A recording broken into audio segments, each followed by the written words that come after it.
สวัสดีครับสวัสดีท่านผู้ชมยินดีต้อนรับทุกท่านเข้าสู่ช่องสับเงินเทวดานะครับวันนี้ก็มีแนวทางมาฝากทุกท่านตามเคยรับชมก็จะดุลพิจารณาสูตรหวยเป็นการคำนวณย้อนหลังนะครับผมวันนี้นำพาทุกท่านมารับชม6ตัวมาครบ3ตัวบนนะครับผมเข้ายาวๆนะครับผมรับชมก็จะดุลพิจารณานะครับผมขอบพระคุณท่านที่กำลังรับชมขอบพระคุณท่านที่กำลังติดตามนะครับผมมาดูงวดที่ผ่านมานะครับผมสำหรับสูตรนี้นะครับผมเข้ายาวๆ6ตัวมาครบ3ตัวบนนะครับผมขยับลงนิดหนึ่งนะครับงวดที่ผ่านมานะครับผม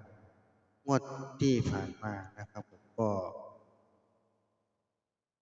กล้องไม่โฟกัสงวดที่ผ่านมานะครับผมได้2ได้3ได้4ได้5ได้6ได้9นะครับผมก็ได้ออก5 6 3นะครับมาลุ้นงวดที่1ได้3 6 9นะครับผมมาดูวิธีคิดวิธีคำนวณสลับสูตรนี้นะครับผมก็ใช้หลักแสน3 ครั้ง